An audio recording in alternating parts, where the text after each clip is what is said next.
አሜን። እግዚአብሔር ይመስገን ብለን እንድናመሰግነው የፈቀደልን የአባቶቻችን አምላክ የሠራዊት ጌታ ቅዱስ እግዚአብሔር ስሙ ለዘላለም የከበረና የተመሰገነ ይሁን። ወደሙ ለኢየሱስ ክርስቶስ ያነጽሐነ እምኩሉ ኃጣውኢነ። የልጁ የኢየሱስ ክርስቶስ ደም ከኃጢአታችን ሁሉ ያነጻናል። አንደኛይቱ የዮሐንስ መልእክት ምዕራፍ 1 ከቁጥር 7 ላይ የሚገኝ ኃይለ ቃል ነው። አምላካችን እግዚአብሔር በረዳን መጠን በዚህ ቃል እንነጋገራለን። የቃሉ ተናጋሪ አስቀድሜ እንደነገርኳችሁ ከ12ቱ የጌታ ደቀ መዛሙርት መካከል የያዕቆብ ወንድም ወንጌላዊው ቅዱስ ዮሐንስ ነው። ቅዱስ ዮሐንስ የዘብዴዎስ ልጅ ነው። ቅዱስ ዮሐንስ የጻፋቸው መጻሕፍት 5 ናቸው። አንደኛው ወንጌል፣ 3ቱ የመልእክት መጻሕፍትና አንዱ ደግሞ ራእየ ዮሐንስ። በአጠቃላይ 5 መጽሐፍትን ጽፎልን እናገኛለን። ቅዱስ ዮሐንስ በሥላሴ በቅድስት ሥላሴ ስዕል ላይ ከምናያቸው 4ቱ እንስሶች በገጸ ንስር ይመሰላል። የዚህን አንዱን ምሳሌ እናንሳ።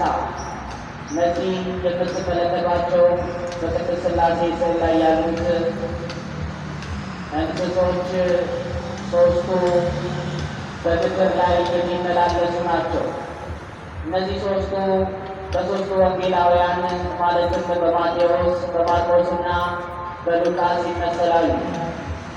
የጌታችንን ምድራዊ ልደቱን በምድር ያደረገውን ተአምራት፣ የእጁን ተአምራት፣ የቃሉን ትምህርት፣ በቀራንዮ ያደረገውን ውለታ የሚዘረዝሩ ናቸው 3ቱ ወንጌላውያን። ገጸ ንስር እንደምትመለከቱት እንደምታውቁት ንስር በምድር በእግሮቹ ይሽከረከራል፣ በሰማይ መጥቶ በክንፎቹ ይበራል። ቅዱስ ዮሐንስም ልክ እንደዚሁ የክርስቶስን ምድራዊ ልደቱን ብቻ ያይደለ ሰማያዊ ልደቱን ቀዳሚው ቃል ውእቱ እያለ ይጽፋል። ስለዚህ አባቶቻችን በገጸ ንስር መስለውታል። እንግዲህ ቅዱስ ዮሐንስ በጻፈው በዚህ በአንደኛይቱ መልእክቱ ላይ ስለ ሕይወት ቃል አስቀድሞ የሰማነውን እንነግራችኋለን ይላል። ይህ የሕይወት ቃል ማን ነው?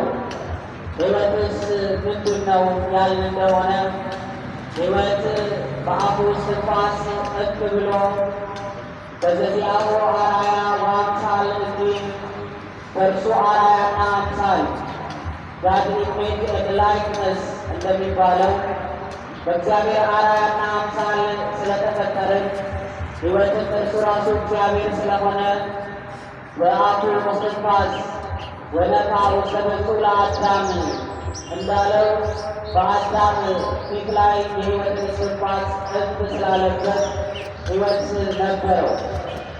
ይህም ሕይወት የተሰጠንን ሕይወት እኛ በኃጢአታችንና በበደላችን ምክንያት አጥተነው ነበር። በብርሃን እንኖር የነበርን ወደ ጨለማ መጥተን ስለነበረ አስቀድመው በጨለማ ነበራችሁ፣ ሕይወትም ብርሃንም እንዲሆንላችሁ እያለ መልእክቱን ይቀጥላል። እንግዲህ ቃል የተባለ አካላዊ ቃል ኢየሱስ ክርስቶስ ነው። የቃል አይነቶች የሰው ቃል፣ የእንስሳ ቃል፣ የመላእክት ቃልና ራሱ አካላዊ ቃል ክርስቶስ ነው። አካላዊ ቃል ክርስቶስ ከሰማየ ሰማያት የወረደው በእመቤታችን በቅድስት ድንግል ማርያም ከሥጋዋ ሥጋ ከነፍሷ ነፍስ ነስቶ የተወለደው። ስለዚህ እኛ በኃጢአትና በበደል እንጨት በልተን እንኖር የነበርነው ወዛችን ጠቁሮ የነበርነውን በደላችንና ኃጢአታችን ወደ እግዚአብሔር አያቀርበን የነበርነውን አዎ እንደ ኢሳይያስ ጽድቃችን እንደ መርገም ጨርቅ ተቆጠረብን እንድንልክ አርያም ላክልን እያሉ ነቢያቱ ሲለምኑት ነበር።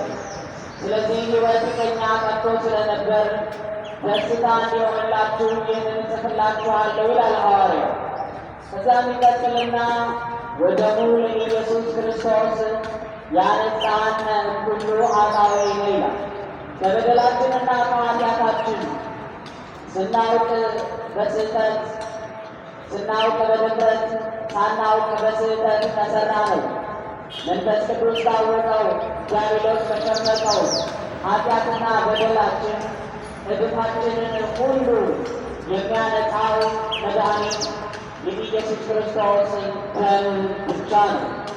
ስለዚህ መድኃኒት የሚሆነን በቀራንዮ መስቀል ላይ የተሰቀለው የሕይወት ቃል ኢየሱስ ክርስቶስ ነው። በዚህ በራእይ መጽሐፉ ላይ ቅዱስ ዮሐንስ እነዚህ ከወዴት የመጡ ናቸው ይላል። ነጫጭ የለበሱትን መልአኩን ሲመልስለት ልብሳቸውን በበጉ ደም ያጠቡ ናቸው ይለዋል። ስለዚህ ይህ በግ ኢየሱስ ክርስቶስ ነው። ጌታችን አባታችን መድኃኒታችን ኢየሱስ ክርስቶስ በግ ተብሏል። ነዋ በጉ ለእግዚአብሔር ዘያትት ወያሴስል ኃጢአተ ዓለም የዓለምን ኃጢአት የሚያስወግድ እግዚአብሔር በግ እነሆ ብሎ በዮሐንስ ወንጌል ላይ መጥምቁ ቅዱስ ዮሐንስ እንደተናገረልን። ስለዚህ የዓለምን ኃጢአት የሚያስወግደው በግ ኢየሱስ ክርስቶስ ነው። ጌታችን ለምን በግ ተባለ ብንል በግ መጀመሪያ ለመበላት ቆዳው ይገፈፋል፣ ይታረዳል፣ ቆዳው ይገፈፋል። ክርስቶስ ለእኛ በጋችን ነው። ልብሱን ተገፎ ታርዶ ስለኛ በቀራንዮ መስቀል ላይ እንበላው ዘንድ። አዎ እርሱ በግ ብቻም አይደለም፣ እረኛችን ነው። እግዚአብሔር ይሬየኒ ወአልቦ ዘያሳጣኒ ስለምንለው እግዚአብሔር እረኛዬ ነው የሚያሳጣኝም የለም። አዎ እኛ የማሰማሪያ በጎቹ ነን። በጎቹ ነን ስንል ግን አንድ እረኛ በግ የሚያሰማራው በጉን ወይ ሊሸጠው ነው፣ ወይ አርዶ ሊበላው ነው፣ ወይ ደግሞ ሊለብሰው ነው። ክርስቶስ ኢየሱስ የኔና የናንተ ጌታ ግን ታርዶ እርሱ እኛ በላ ነው። እርሱ ተገፎ እኛ የጸጋ ልብስ አለበሰን። ስለዚህ ሐዋርያው ልብስዎ ለእግዚእነ ኢየሱስ አለ። አዲሱን ሰው ኢየሱስ ክርስቶስን ልበሱት አለ። ስለዚህ ከኃጢአታችንና ከበደላችን ያነጻን ዘንድ የታረደው በግ ኢየሱስ ክርስቶስ ነው። ይህ በግ ብንበላውና ብንጠጣው ከኃጢአታችን ከበደላችን ሁሉ ያነጻን የታመነ ስለሆነ ወደሙ ለኢየሱስ ክርስቶስ ያነጻን ሁሉ ኃጣውእ ነው። ስለዚህ ምእመናን ከኃጢአታችን እንታጠብ ዘንድ ይህንን የመከራ ጊዜ፣ ይህንን የፈተና ወቅት፣ ይህንን ዓለም ማሸነፍ የምንችለው በእምነታችን እንዲሁም የክርስቶስን ቅዱስ ሥጋና ክቡር ደም ንስሐ ገብተን በመቀበል ነውና ሁላችንም ለንስሐ ሞት አምላካችን እግዚአብሔር ያብቃን። ይቆየን።